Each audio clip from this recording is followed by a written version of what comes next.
Papuri sa Panginoon at pasasalamat para sa mga kapamuso na tinanggap ang hamon na makapagbasa ng at least kalahati ng New Testament last 2023. Tara, i-appreciate natin ang ilan sa kanila.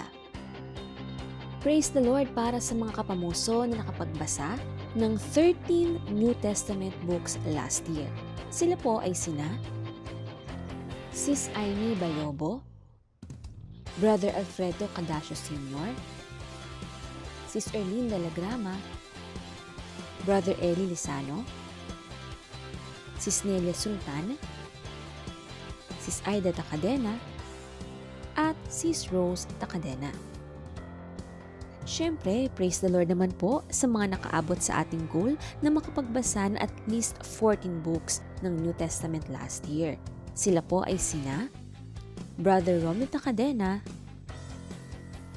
at Sis Pilita Arevalo. Ina-appreciate din po natin ng ating mga kapamuso na lumagpas sa ating goal at nakapagbasa ng lagpas of 14 New Testament books last year. We appreciate you, Sis Juliana Mortel, Brother Mark Angelo Lagaya, Sis Joanna Esparcia, Brother Tyrone Valdez, Brother Raymark Sultan, Brother Jomerson Cuber, Sis Melanie Ostero, Sis Cherry Joy Rosaldo, at Sis Luz Cerato. At syempre po, praise the Lord sa ating mga kapamuso na natapos basahin ang buong New Testament 27 Bible books last year. Bukod po sa ating mga pastor, sila po ay sina Brother Patrick Cadacio, Brother Kyle Monila, Brother Jury Poblete, Sis Diana Capia,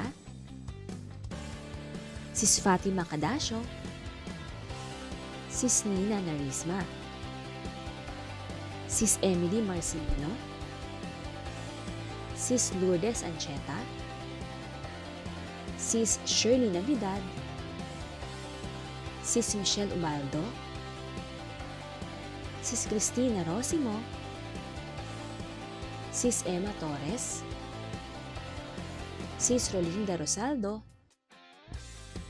Brother Jerry Bolocon, Brother Neil Rosimo, Brother Ray Bonza, at Sis Levi Capia. Praise the Lord po sa ating Bible Reading Achievers 2023. To God be the glory.